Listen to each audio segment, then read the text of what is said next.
Well guys, thanks for coming back to another video. Today we're talking all about Damascus, and if you're a beginner knife maker or an intermediate knife maker, anything, and you've thought about kind of maybe working on some new Damascus blades, trying out some different steels, you definitely want to watch this video. I'm going to kind of cover the start to finish, beginner to expert Damascus steels that you need to try out, and I'm going to talk about this one towards the end.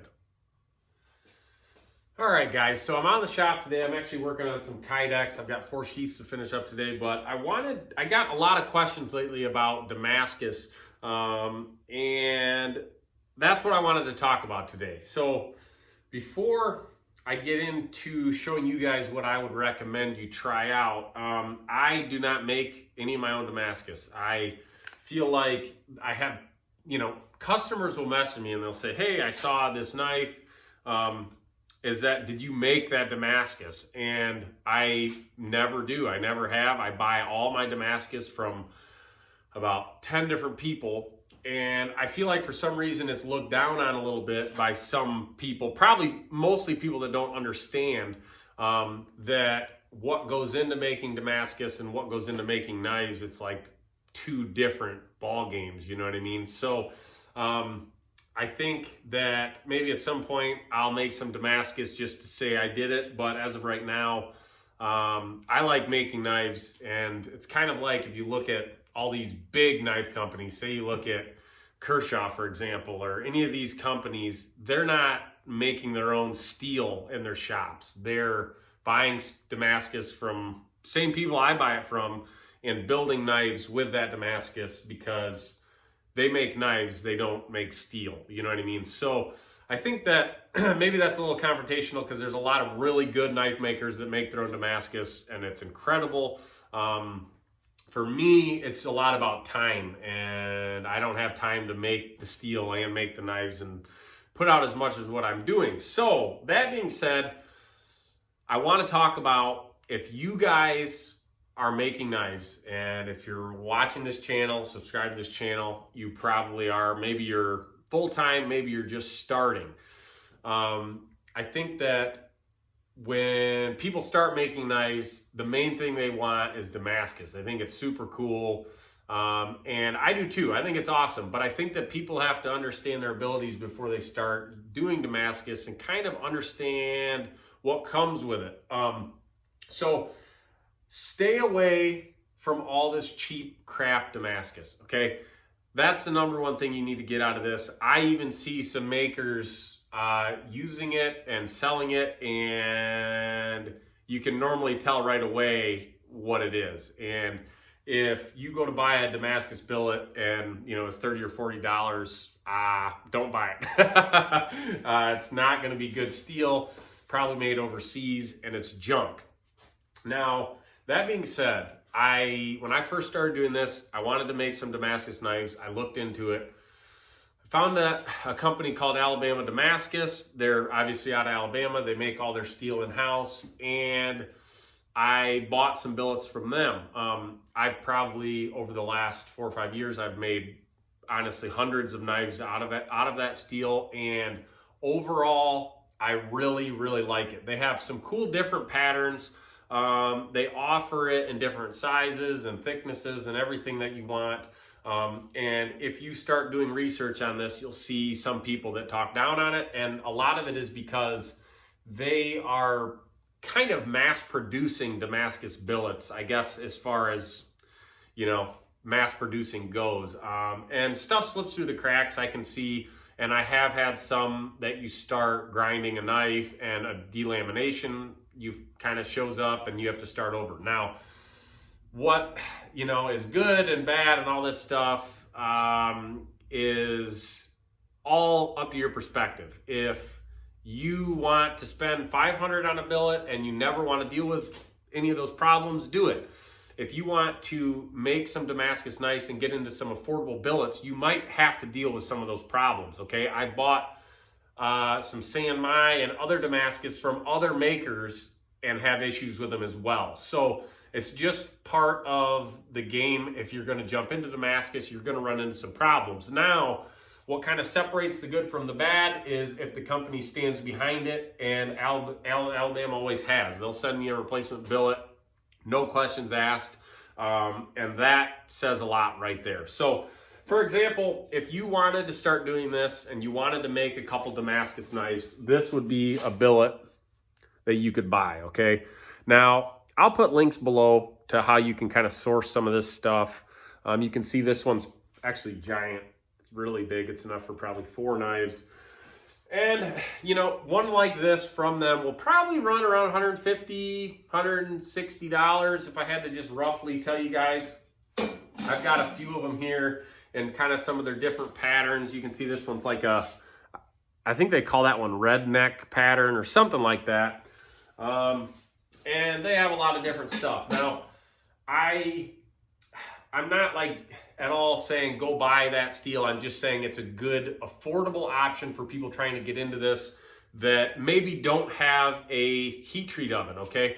I made a ton of these knives before I had a heat treat oven, and the materials they use with their Damascus is pretty forgiving. So your temperatures don't have to be absolutely right on the money like some of these higher end steels.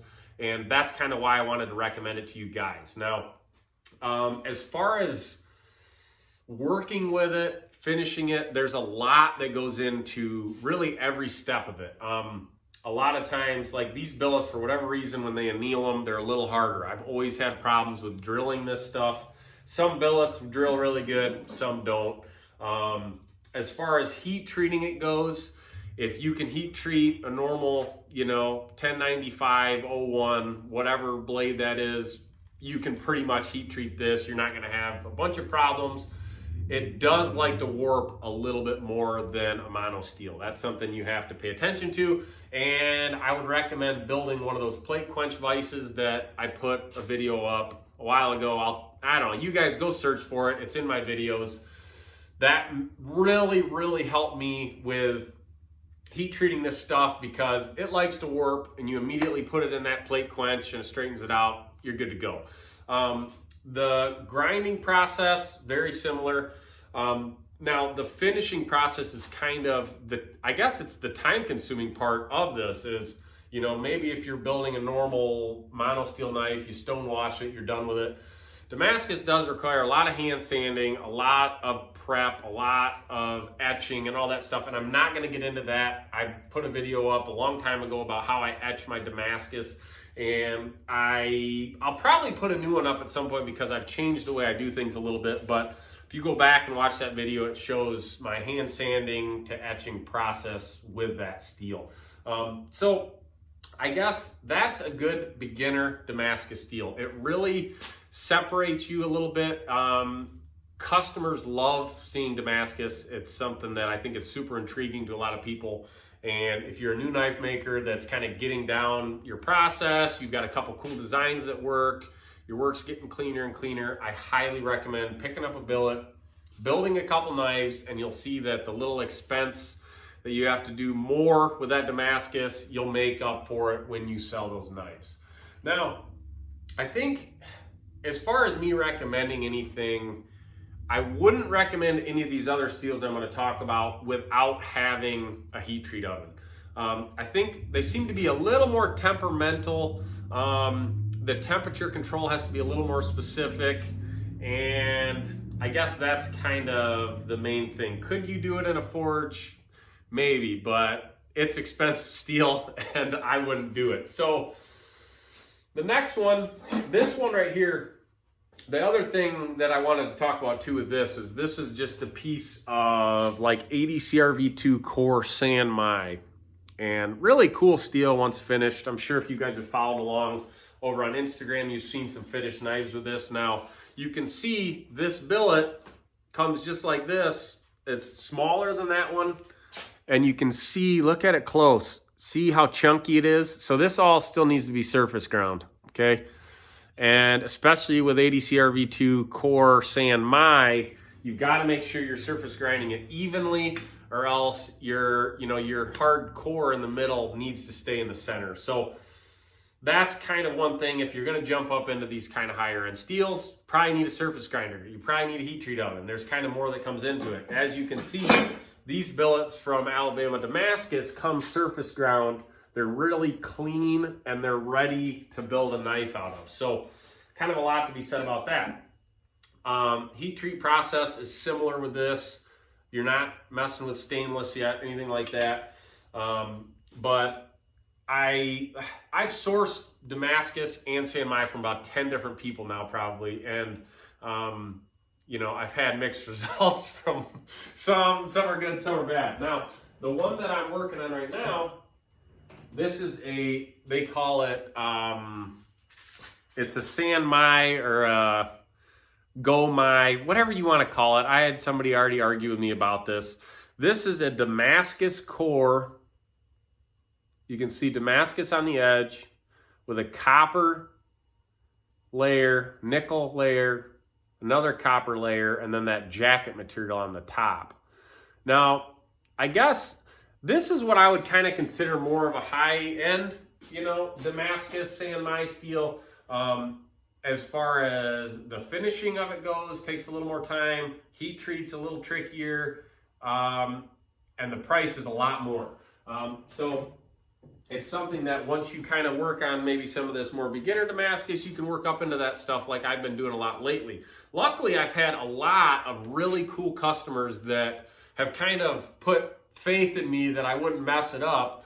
And they say, hey, Matt, I want a chef knife in this steel. And I'm like, well, I've never used that before, but it sounds like fun. Let's do it. And so far, it's all worked out pretty good. All the steels I've shown you so far are all kind of that high carbon steel.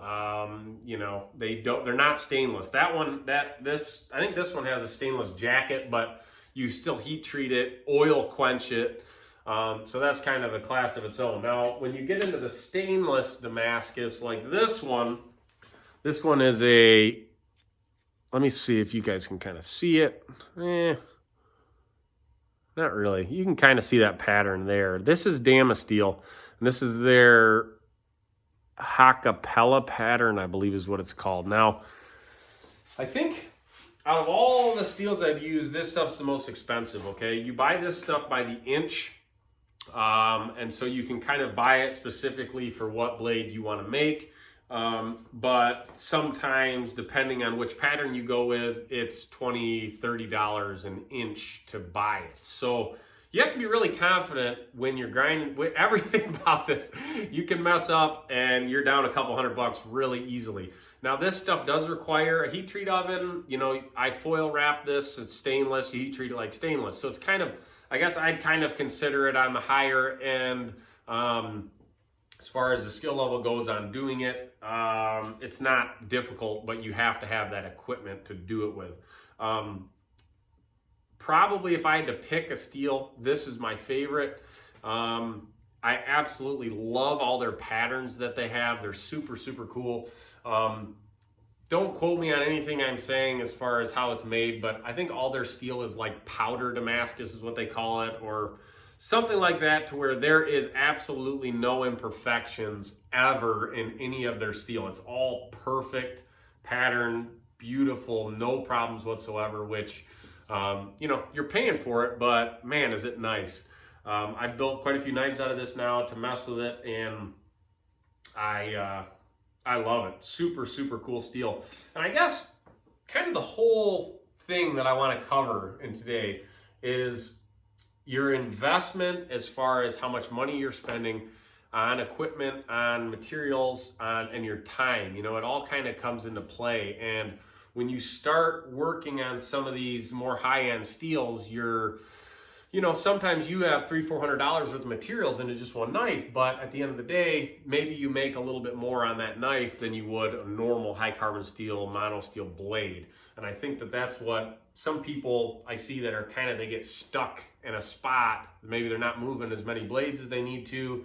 You need to branch out and try some different stuff, try some different steels, try some different handle materials, you know, do stuff like that. And it really, you'll hit and spark something, and it'll turn into a whole nother avenue of orders for you probably. But that, I think, covers today's video. I need to get to work and finish up these sheaths, but I wanted to kind of just talk about Damascus, what I've used, what I like, what I don't like.